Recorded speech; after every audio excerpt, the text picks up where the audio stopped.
Rahat idarə etmək üçün inzibati bölgüdə yeniliklərə baxaq. Müsəlman əyalətliyi rəisliyi yaradıldı. Müsəlman əyalətliyi rəisliyinin deməli ərazisi daxildir. Qarabağ, Şəki, Şirvan, Lənkəran, mərkəzi isə Şuşa şəhəridir. Və bu oldu müsəlman əyalətliyi rəisliyi. İndi hərbi dairə rəisliyinə baxaq. Mərkəzi Dərbənd şəhəri, daxildir Bakı, Quba əyalətlərinə. Demək, ən rahat öyrənməyin yolu belə olacaq. 3 dənə ərazimizi verirsiniz hərbi dairə rəisliyinə. Haranı verdik? Dərbəndi, Bakını, Qubanı. Yerdə qalan ərazilərimizi verərsiniz müsəlman əyalətliyi rəisliyinin tərkibinə. Yəni, azı əzbərləyin, çoxunda yadınızda qalacaq. Hərbi dairə rəisliyi mərkəzi olacaq Dərbənd şəhəri, müsəlman əyalətliyi rəisliyi olacaq Şuşa şəhəri.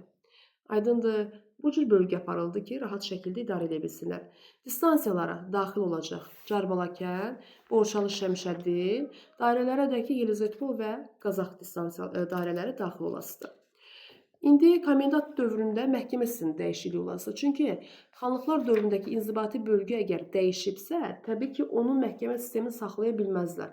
İnzibati bölgümüz nədirsə, məhkəmədə həmən o inzibati bölgüyə mütləq neynəməlidir? Uyğunlaşdırılmalıdır. Baxın, indi biz bilirdik ki, Azərbaycanda şəriət məhkəmələri, çünki İslama çox sitayiş olunduğuna görə əsas xarakter daşıyırdı, əsas idi.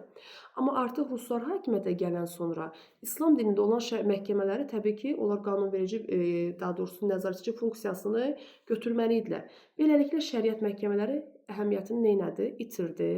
Yalnız evlənmək, boşanmaq, bir də vərəsəli işlərinə baxmaq hüququ qaldı. Qalan bütün hüquqları şəriət məhkəməsinin əlindən aldılar.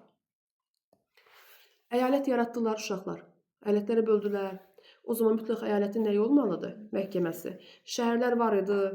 O zaman şəhərin də nəyi olmalıdır? Məhkəməsi.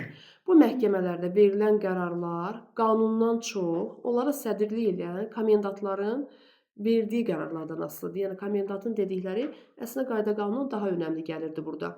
Hərbiçilər üçün Səhra məhkəməsi yaradıldı. Amma burada mülki cinayətlərə də baxılırdı ki, ən böyük ədalətsizlik idi. Çünki bilirsiniz, Səhra məhkəmələrində, yəni hərbiçilər üçün olan məhkəmələrdə daha ağır cəzalar kəsilirdi. Mülki işlərə də burada baxılması mülki əhali üçün ədalətsiz idi. Sizcə məhkəmə hansı dildə aparırlar? Rus dilində. Çünki haranın tərkibinə düşmüşük artıq? Rusiyanın. Bu da bizim üçün problemlər yaratdı. Məlum məsələ, əhalimiz rusca bilmirdi. Bu da problemlərə gətirib çıxarırdı. Məhkəmədə özbaşınalıq var idi və ümumilikdə olaraq əhali Rusların idarəetmə sistemindən narazı qalmışdı. Məsələn, vergilər normadan artıq yığılırdı. Vergi yığılması iltizama verilmişdi. İltizam nə idi uşaqlar? Bəli, digər öhdəliyə verilməsi. Ucuz qiymətə məcbur edirdilər taxılı satsın kəndli, çünki aparıb neyinirdilər? İstehsal edib, təzədən qaytarıb özümüzə satırdılar. Ümumilikdə Ruslar bizə necə baxırdı? Xambal mənbəyi satış bazarı kimi baxır, bunu həyata keçirtməyə çalışırdılar. Deməli, yalnız vergi sahəsində yox, çar məmurları bir çox sahələrdə özbaşınalıq elədilər, ruhanilərin imtiyazlarını əlindən aldılar, torpaqlar müsadirə olunmağa başladı.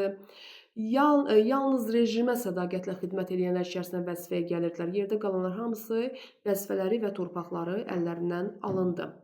Narazılığın qarşısını almaq üçün yoxlamalar aparan çar məmurları təklif elədilər ki, mövcud vəziyyəti dəyişmək üçün ümumilikdə sistemi dəyişmək lazımdır, yəni idarəetmə sistemini dəyişmək lazımdır. İndi baxaq görək, Çar Rusiyası köçürməni necə həyata keçirəcək. Yəni, ümumilikdə köçürmələri yada salaq.